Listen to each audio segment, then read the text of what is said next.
But he's totally unrelatable in regards to the masses of the other bodies of work that we call ourselves relating to as hip hop heads. Okay, so yeah, let's go into that. A lot of people I've seen in the comments say that Eminem's music is not relatable to black people. How do you feel about that?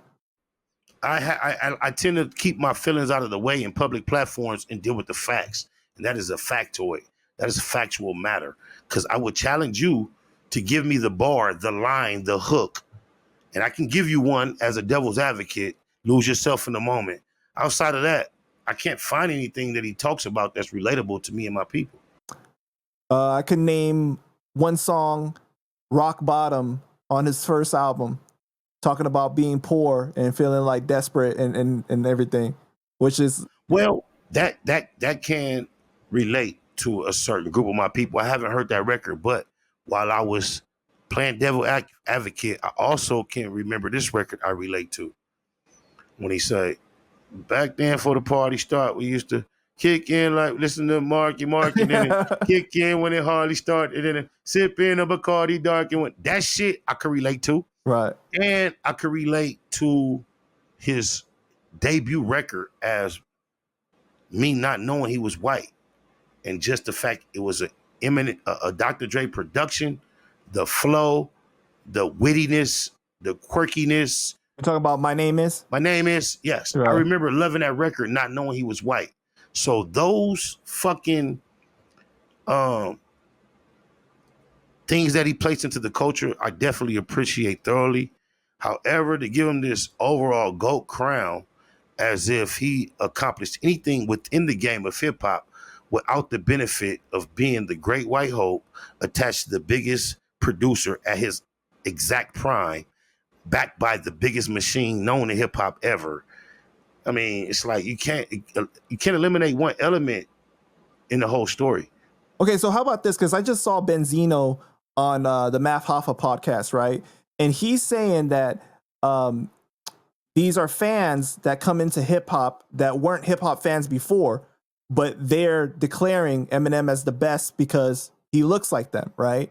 And that's my point. And he says they only accept the black rappers that Eminem says are okay. So if M is rocking with 50, yeah, we love 50. Or M likes Royce the 5'9", we rocking with Royce the 5'9". If you just think of Eminem's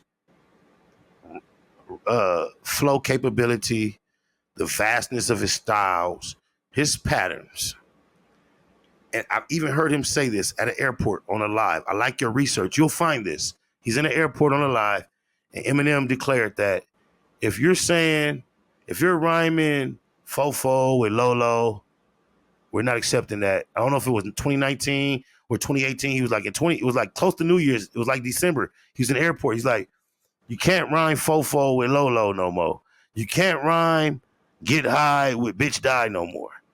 And if you hear what he was articulating, he was describing his main guy's flow.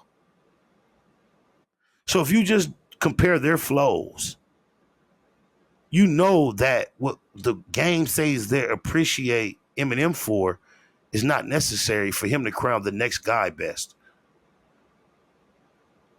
Because there's no comparison in what Eminem does as far as complexity and skill to his number one guy. They're on the opposite ends of the spectrum. And you're talking about 50. Gotcha, okay. I feel like with 50 though, like he can be complex and lyrical when he really wants to be, when he tries, but song structure for him. It became more about having a song structure and a catchy hook for him. And a lot of times I feel like he's kind of lazy with the verses. I mean, he's either lazy or he's complete with his competence. He does show moments of having like brilliance, of like slickness, like when he dissed Game on that little song where he's talking about life as a movie. I remember I asked him where he got it from. He said he actually saw a movie, but Not Rich, Still Lying. Yeah, exactly. That was extremely clever. No, but like, like even on songs like Psycho that he did with Eminem, right? Like he actually was like really rhyming more complicated. The flow was like he had more effort in it, you know. But at times it just seems like he kind of takes a step back because he's more No, focused on. 50 definitely expressed to me a transition as an artist in his intention on creating records. We know what got him in the door and what the world appreciated him for. But at my time around him, his whole focus had changed to what he had learned the industry dictates as hit records. That's why you got Candy Shop, Amusement Park. He told me that hit records were dictated by white females between the ages of 14 and 35. And he began to create music instead of trying to make music that was true to our culture and allowing the marketing and the rawness to cross over. He started trying to cater records to that crowd. And that's why I find it ironic that the only reason you ever heard me speak negative against him is because he said my music was uninteresting. At the same time, I was on stage hyping him on records like All I Want Is a Little Bit, Amusement Park, Candy Shop.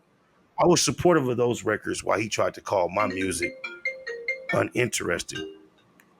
What's happening? I'm in the middle of an interview. I'll tell you later. All